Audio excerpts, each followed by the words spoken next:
waraana Awurooppaa baatti Raashiyaa fi Yuukireen jidduutti adeemsifamaa jiru osoo hin laalin duram yeroo biltsiginnaan yaa'ii isaa tokkoffam magaalaa Finfinneetti adeemsaa jiru kanatti rakkoo Itoophiyaaf Itoophiyaanonni argaa jiran xiqqeessinee mil'annee bira haa dabarru.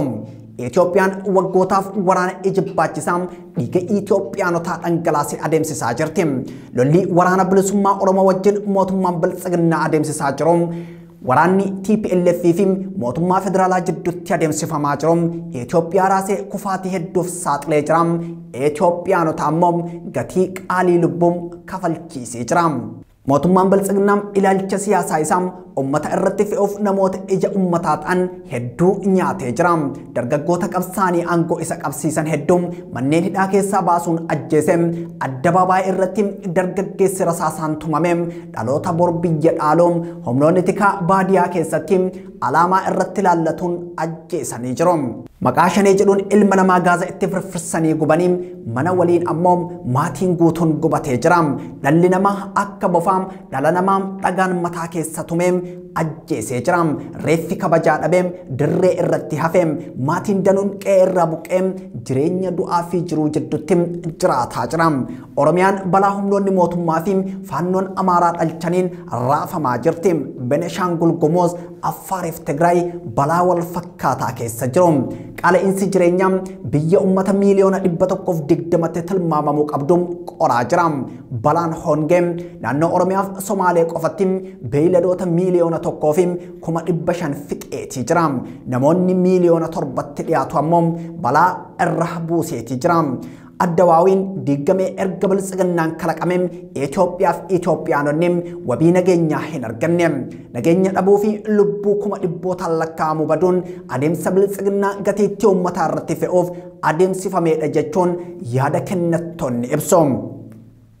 Jechuun waraanni Tigraayis ta'ee waraanni Oromiyaa waraanni Beneshaangul Gumuzis ta'ee hidhaan namoota siyaasaa ajjechaan dargaggoota Oromoos ta'ee ajjechaan qondaalota mootummaa hidhaan dhaabbii hooggantoota paartilee siyaasaas ta'ee hidhaan miseensota gufuu biltsiginnaa buqqisuuf tarkaanfiiwwan fudhatameedha.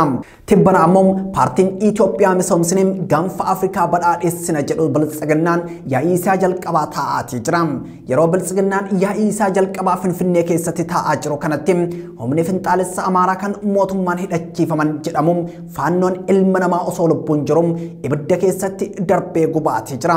Oromiyaa godinaalee 4 jechuun Wallagga Bahaa, Horroo Guduruu Wallaggaa, Shawaa Lixaaf Shawaa Bahaa keessatti weerara guddaa uummata Oromoo irratti banuun uummata fixaatii jira. Biltsiginnaan garuu Itoophiyaan daandii badhaadhinnaa fi nageenya irra jirti jedha. Paartiin biltsiginnaa yaa'ii isaa jalqabaatiin gara badhaadhinnaa imalaa jirra jechuun jalqabeetii jira. Ministeerri muummee Itoophiyaa Abiyyi Ahmad paartii dhiibbaa uummataa fi gargaarsa rabbiitiin dhalate jechuun faarseetii jira. Bara bulchiinsa biltsiginnaa ilmi namaa dhaabatatti gubatuu dabalatee magaalaa walakkatti ajjeefamuun qe'ee isaa keessatti ajjeefamee qiletti darbamuun dirooniif taankiin ajjeefamuun abdii fi hawwiin nageenyaa fi dimokiraasii ummata irraa saamamuun mul'ateetii jira. Garuu pirezidaantiin paartii biltsiginnaa Dr. Abiyyi Ahmed Ali qormaata tooftaan bira dabarraa jijjiirama ceesisuuf yaada filatamaa qabna jedheetii jira. Paartiin muummicha ministeeraa fi miseensonni isaa ittiin boonan kana keessatti injiinaraa hamma jeneraalaa, pirezidaantii hamma ixaamaa jorshoomii, barataa hamma barsiisaa, aartistii hamma saayintistii ajjeefamaniitii jiru. Itoophiyaan waraana waliinii keessummeessitee hin beekne hamaa bulchiinsa biltsiginnaa jalatti keessummeessiteetii jirti. Yeroo muummichi ministeeraa Itoophiyaa fi pirezidaantiin paartii biltsiginnaa Abiyyi Ahmad haasaa baniinsaa yaa'ii jalqabaa biltsiginnaa irratti taasisaa jirutti viidiyoon hammeenya faannoo Amaaraatiin guutame kan godina Mattakkal aanaa gubaa ganda ICD keessatti raawwatame mul'isuun marsaa hawaasummaa irra naanna'aatii jira. Ilma namaa osoo lubbuun jiru harka duubatti hidhanii ibidda keessatti darbani. Gareen gocha kana raawwatu humna finxaalessa Amaaraa faannoo jedhamuudha. Badhaadhinni biltsiginnaan baanu ilma namaa jiraa gubuudha. Gaafiin jedhuun kan Itoophiyaanota obboleeyyan isaanii gubamaa jiraniiti. Yaa'ii biltsiginnaan adeemsisaa jiruu fi haala qabatamaa Itoophiyaan keessa jirtu asumatti dhaabnee waraana Raashiyaaf Yuukireen kan addunyaan ka'umsa waraana addunyaa sadaffaa ta'uu danda'a jechuun yaaddoo itti haa ilaallu. Waa'ee yaa'ii biltsiginnaa fi murteewwan achirratti murteeffaman ammoo torban sagantaa keenya itti aanuun miidhagsinee simbiraan geenya.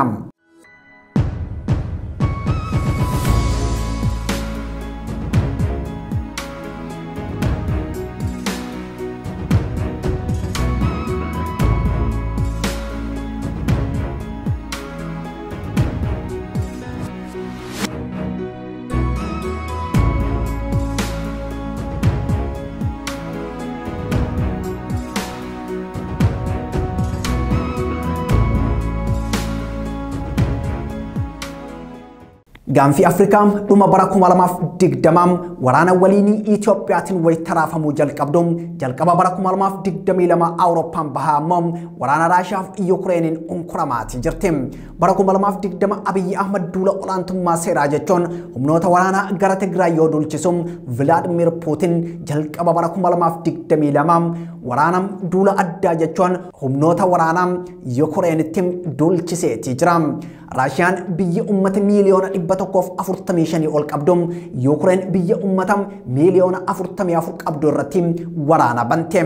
Waraanni Raashiyaaf Yukreen Pirezidaantii Raashiyaa Vladimir Putinii fi Pirezidaantii Yukreen Volodymyr Zelensky Itaamaajoor Shumii waraanaa Raashiyaa Valaarii Geraasimovii fi Itaamaajoor Shumii waraanaa Yukreen Valaarii Zaluziniin hoogganamee adeemsifamaatii jira.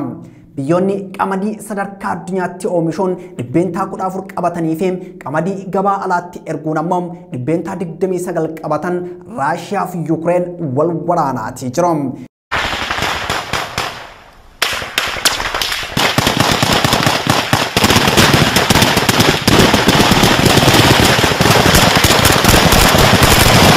Basaasan duraanii ispoortessaa ushuufi namni farda gulufsiisuun beekamu Pirezidaantii Raashiyaa Vladimir Putin humna waraanaa Yukreen hiikkachiisuun Volodymyr Zelensky cancala harkatti kaayuuf niikulaara isaanii hidhatuun waraana isaanii gara Yukreen dulchisaniiti jiru. Duula waraanaa Pirezidaantiin Raashiyaa biyya isaanii irratti banan qolachuuf taatoon filmii Pirezidaantii Yukreen Volodymyr Zelensky taatoo filmii ittiin beekaman lafa kaa'uun kaartaa waraanaa erga fudhatanii torbeen 3 darbeetii jira. Biyyoonni lixaas ta'ee dhaabbileen idil addunyaa akka bara 1990 keessa weerara biyyi Saddam Hussein Iraaq Kuwait irratti bante dhaabuuf humna waraanaa bobbaasan weerara Raashiyaa dhaabuuf hin bobbaafne. Raashiyaan Iraaqim Vladimir Putin Saddam Hussein miti addunyaan weerara Raashiyaan Yukreen irratti bante dhaabuuf humna waraanaa hanga salaatti hin bobbaafne. Gulaalaan dhimmoota addunyaa John Simpson waa'ee waraana Yukreenii fi Raashiyaa yoo kaasuun sadaasa bara 1989 yeroo gimbiin Baarliin jigee jaarraan ilaalcha dulloomaa bahaa fi lixam gargar bahuu fi wal qooduun seenaa ta'ee jira jennee turre. Sababbiin isaa wal dhibdeen falaasama sirnoota kaapitaalizimii fi koominizimii jidduu jiruun tasgabbaa'ee ture waan ta'eef addunyaan miira tokko horatte jennee turre jechuun ibse.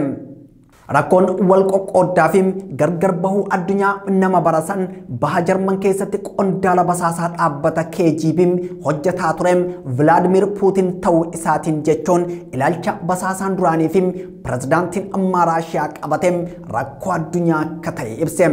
Ergam gimbiin Baarliin jigee ganna lama booda jechuun bara 1991 gamtaan Sooviyetii yeroo diigamu Yukreen biyya walabaa taate. Yukreen biyya walabaa ta'uun Vladimir Putiniif hin liqinfamne.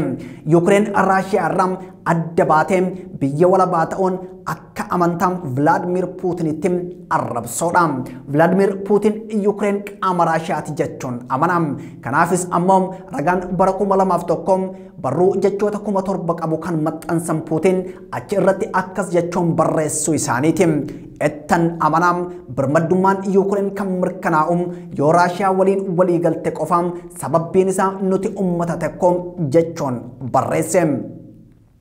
Asirraa ka'uun hoogganaan Moskoo gamtaa Sooviyetii deebisee ijaaruuf hawwii akka qabuu fi Yuukireen qaama Raashiyaa taasisuuf karoora yeroo dheeraa qaba jechuun xiinxaltoonni raaga isaanii kaa'u.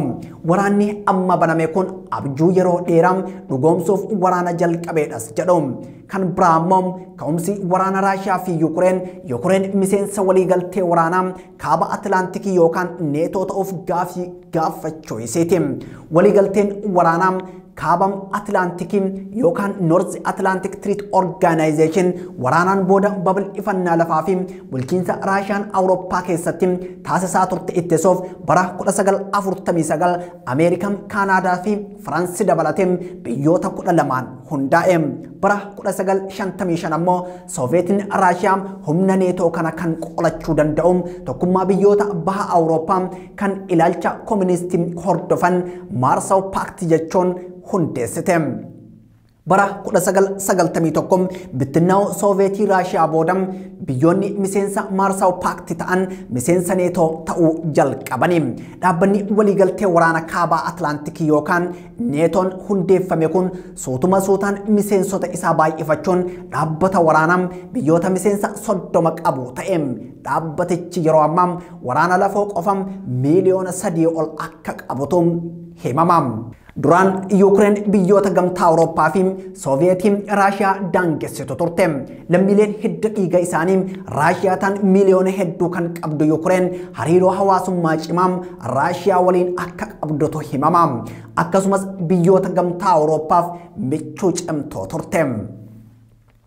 Biyyoonni miseensota gamtaa Sooviyetii turan miseensa neetoo ta'aa dhufuun isaanii biyya Vladimir Putin Raashiyaa yaaddessaa osoo jiru biyyi Raashiyaan tiyya jettuun Yuukireen gaafii miseensa neetoo ta'uun dhiyeessuun Putin dallansiisee milaacii lolaan akka harkisu taasise. Neetoon ol'aantummaa Ameerikaa teeksuuf dhaabbate jechuun kan himattu Raashiyaan Yuukireen miseensa neetoo taasisuun nageenya kootiif balaa guddaadha jetti. Pireezidaantiin Raashiyaa Vladimir Putin biyyoonni lixaa Yuukireen miseensa neetoo taasifachuun Raashiyaa marsuu barbaaduun Ameerikaan bara 1990 keessa kana booda neetoon gara baha Awurooppaa hin babal'atu jechuun waadaanaaf galte cabsite jechuun himatti. Ameerikaan ammoo waadaa akkasii hin galle jechuun haalti. Bara 2014 lammiileen Yuukireen yeroo mootummaa isaanii kan michummaa guddaa Raashiyaa waliin qabu irratti fincilanii aangoo irraa buusan Raashiyaan odola kaaba Yuukireenitti argamu Kiraamiyaan to'atteetii turte. Mormitoota mootummaa baha Yuukireen jiranis deeggaroo itti fufte. Neetoon haleellaa Raashiyaan Yuukireen irratti fudhatteef deebii kennuu baatus biyyoota baha Awurooppaa miseensa neetoo ta'an kanneen akka Istooniyaa, Laatiiviyaa fi Roomaaniyaa akkasumas Poolaand eeguuf loltoota isaa bobbaaseetii ture. Kutaa waraanaa afuris Istooniyaa, Laatiiviyaa, Lutaaniyaa fi Poolaand keessattis horateetii jira. Birgeedii gurguddaa Roomaaniyaa keessaa qaba. Xayyaaronni Raashiyaas gara naannoo sanaa akka hin seenne biyyoota Baaltikitti eegumsa cimseetii ture. Raashiyaan ammoo humnoota neetoo biyyoota ollaa isaanii qubatan kana akka bahuuf gaafataatii turte. Osoo kun kanaan jiru yeroo ammaa Yuukireen miseensa neetoo ta'uuf gaafii dhiyeessuu wajjin wal qabate yaaddoon guddaan Moskoo mudate. Kanaaf mootummaan Vladimir Putin mootummaa Volodymyr Zelensky kan miseensa neetoo ta'uuf fedhii qabu aangoo irraa buusee mootummaa dantaa Raashiyaa kabachiisuun muuduuf qophii waraanaa taasisaatii ture. Vladimir Putin qondaalota isaaf amanamaa ta'an wajjin mari'achuun waraana ka'umsi isaa waraana addunyaa sadaffaa ta'uu danda'am jedhamee akka ka'u taasise. Putin waraana kana biyya ollaa isaanii Yuukireen irratti banuuf qondaalota isaaf amanamoo ta'an wajjin akka mari'atantu dubbatama. Kan jalqabaa ministeera ittisaa Raashiyaa Sergey Shoiguudha. Namni kun loltuu waraanaati. Vladimir Putiniif amanamaa fi hiriyyaa yeroo dheeraati. Sergey Shoiguun Raashiyaa sodaa biyyoota lixaa irraa bilisa baasuuf karoora Yuukireen waraanuu Putin jalqabee nama adda durummaan deeggaraa ture jedhamuun himama. Waggaa 8 dura bara 2014 yeroo Raashiyaan Kiraamiyaa Yuukireen irraa fudhachuuf waraana bante namni kun adda durummaan duula waraanaa san hoogganaa nama turedha. Qondaalli kun jaarmiyaatikaa fi humna waraanaa Raashiyaas hoogganaa kan turedha. Qondaalli lammataan ixaa maajoor shuumii waraanaa Veelaarii Geeraasimoviidha. Namni kun ajajaa humna waraanaa biyyattii waan ta'aniif waraana Raashiyaan Yuukireen irratti banteem adda durummaan nama deeggaranidha. Yeroo duraaf bara 1999 waraana Chechen erga hooggananii booda duula waraanaa Puutiin geggeessan keessatti nama gahee ol'aanaa gumaacheedha jedhamuun himamu. Shaakala waraanaa Raashiyaan Bilaaruus keessatti tibbana adeemsifte irrattis adda durummaan nama hooggananidha. Namni kun ajajaa humna waraanaa waan ta'eef weerara Raashiyaan Yuukireen irratti akka bantuuf Puutiin gorsuu isaaniitti himama. Kan biraa immoo hoogganaa mana maree nageenya Raashiyaa Nikolaayi Paatrusheev wayita ta'uun bara 1970 irraa jalqabuun qondaalota Vilaadimir Puutiin waliin jiran sadi keessaa isa tokko jedhamuun himama. Namni kun bara bulchiinsa kooministii dhaabam KGB keessa Puutiin waliin ture. Jaarmiyaatika FSB jedhamu kan Puutiin bara 1999 hammam bara 2008 bulchaa ture keessatti itti aanummaan tajaajilaniiti jiru. Namoota waraana Yuukireen deeggaran keessaayis innis isa tokko.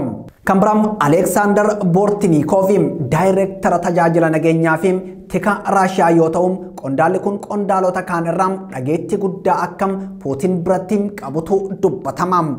Jaarmiyaa tika Puutiin hoogganuu irrattis argama. Kan biraa immoo Sarjee Naarishijikiin daayireektara tajaajila tika biyya alaa Raashiyaati. Qondaalli kun bara 1990 keessa waggoota hedduuf Puutiniif gaaddisa akka ta'aa turantu dubbatama. Bara 2004 erga waajjira Puutiin seenanii booda afyaa'ee paarlaamaa biyyattii akka ta'entu himama. Summeeffamuu mormituu gameessa Aleksii Naavaalnii dabalatee dhimmoota Raashiyaan ittiin himatamtu hundaa haaluun qondaala beekamuudha. Kan biraan Vaalantiinaa Maatiiviyeenkoodha. Hooggantuu mana maree Federeeshinii Raashiyaati. Qondaalli dubartii bulchiinsa Vilaadimir Puutiin mana maree biyyattii waan hooggantuuf wayita humni Raashiyaa gara biyyoota alaa imaluun kan qajeelchu isheedha jedhamuun himama. Bara 2014 wayita bulchiinsi Puutiin Kiraamiyaa Yuukireen irraa fottoksuun namoota deeggaran keessaa isheenis ishee takka. Viktor Zolotov daayireektara eegdota biyyoolessaati. Duraan pirezidaantii Puutiin eegaa kan turan Viktor Zolotov amma ammoo eegdota biyyaalessaa hoogganu. Ija Puutiniin namni kun akka loltuu dhuunfaatti ilaalama. Qondaalota Vilaadimir Puutiin waliin mari'atee waraana bane jedhamuun himaman keessaa kan biraamoo ministeera dhimma alaa Raashiyaa fi michoo Vilaadimir Puutiin jedhamuun kan beekamu Sargee Laavrov. Akkasumas qondaalonni biroon kanneen akka kantiibaa magaalaa Moskoo fa'aa marii kana keessatti akka argamantu himama. Namoonni kunniin namoota ciccimoo bulchiinsa Vilaadimir Puutiniif amanamoo ta'anidha. Puutiin biyya ollaa isaanii garuu kan michoo biyya lixaa taate Yuukireen weeraranii akka fedhii Moskootti tolchuuf qondaalota waraanaa Raashiyaa armaan olitti caqafaman kanneen wajjin Moskootti mari'achuun karoora waraanaa baasuu isaaniitu himama. Karoorri waraanichaa kallattii sadiin kaabam bahaa fi kibbaan kan karoorfamedha. Loltoota lafoo fi taankii duram daandii qulqulleessuuf haleellaa madfii fi misaa'ilaa taasisuudha. Sanbooda loltoota 10,000 lakkaa'aman lafaa fi taankiin dabaaluun magaalaa guddoo Yuukireen Kiev qabachuun Volodimir Zelenskiitti cancala kaa'uun humnoota waraanaa hiikkachiisuudha. Itti aansuun Raashiyaaf kan amanamaa ta'e mootummaa Yuukireen hundeessuudha. Milkaa'ee yeroo gabaabaatti Raashiyaan magaalaa guddoo Yuukireen Kiev to'atte taanaan milkaa'ina waraanaa fi siyaasaa dhiibbaa uumuu danda'uudha jechuun dhaabbata qorannoo tarsiimoo idil addunyaa irraa Beerik Ben Baariin ibseetii ture.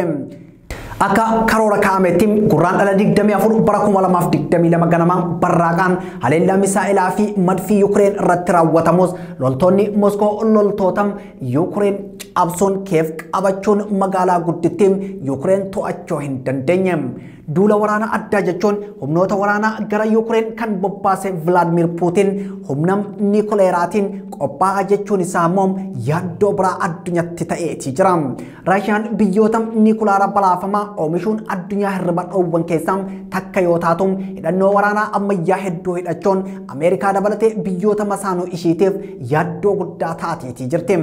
Addunyaa irraa biyyoonni 9 kanneen akka Raashiyaa biyyoota miseensota neetoo jechuun USM, Firaansii fi UK akkasumas Chaayinaa, Paakistaan, Indiyaam Israa'eliif Kooriyaan kaabaa meeshaa waraana niikuleeraa qabuun Raashiyaan addunyaa irraa dhuka'aa niikulaaraatiin sadarkaa duraa irra jirti.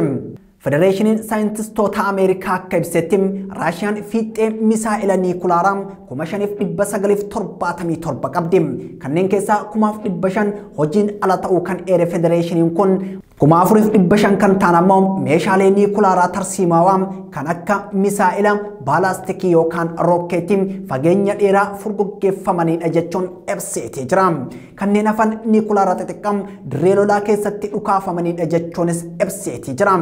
Biyyoonni miseensota neetoo sadi jechuun Ameerikaan niikulaaraa 5,428, Firaansiin 290, Yuukeen 225 qabdi. Chaayinaan ammoo 350, Paakistaan 165, Indiyaan 160, Israa'el 90, Kooriyaan kaabaa 20 qabdi. Dhuka'aa niikulaaraa hedduu kan qabu Vladimir Putin humna niikulaaraa isaatiin qophaa'aa jechuun addunyaa yaaddesseetii jira. Sababiin addunyaan yaaddoytuuf dhuka'aan niikulaaraa yoo dhuka'e lubbuu hedduun waan gaaga'uu danda'uuf bara waraana addunyaa lammaffaa bombii niikulaaraa Ameerikaan magaalaa Jaappaan Hirooshiimaa irratti dhukaafteen lubbuun namoota 146 baddeetii jirti. Fiixeen dhuka'aa niikulaaraa yeroo sanii kiilootoonii 15 qofa kan amma ammoo kiilootoonii 1,000 ol ulfaatu qabam. Dhuka'aan niikulaaraa kiilootoonii 1,000 yoo darbatame magaalaa takka yookaan biyya takka akka barbadeessuu danda'utu xiinxalama yookaan tilmaamama. Raashiyaan buufata niikulaaraa Yuukireen kan Awurooppaa keessatti isa guddaa ta'e Zaaporiiziyaam haleeluun yaaddoo addunyaa isa biraa ta'eetii jira. Raashiyaan waraana Yuukireen irratti banuu hordofee dhaabbilee fi biyyoonni lixaa Raashiyaa qophiirra kaa'aatii jiru. Biyyoonni lixaa Ameerikaa hamma Yuukeetti, Jarmanii hamma Firaansiin, Beeljeemii hamma Kaanaadaa qoqqobbii Raashiyaa irratti darbaatii jiru. Yuukireeniif ammoo meeshaa waraanaa ergaatii jiru. Biyyi Joo Baayiden Ameerikaaf biyyoonni lixaa gurraandhala 26 bara 2022 pirezidaantii Raashiyaa Vladimir Puutiniif ministeera dhimma alaa Raashiyaa Sergey Lavrov irraa qoqqobbii kaa'aniitii jiru.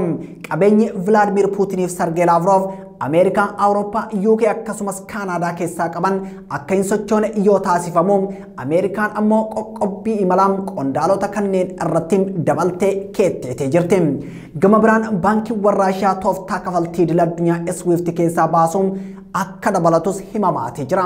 SWIFT bara 1973 Beeljeemitti kan hundaa'e yoo ta'u Itoophiyaa dabalatee dhaabbilee faayinaansii 11,000 biyyoota 200 ol keessatti kan walitti hidhuudha. Kana keessaas Raashiyaan akka baatu hojjetamaatii jira. Raashiyaan dhaabbilee daldalaa qofa keessaa osoo hin taane waltajjii ispoortii jaalatamaa keessaayis baafamteetii jirti.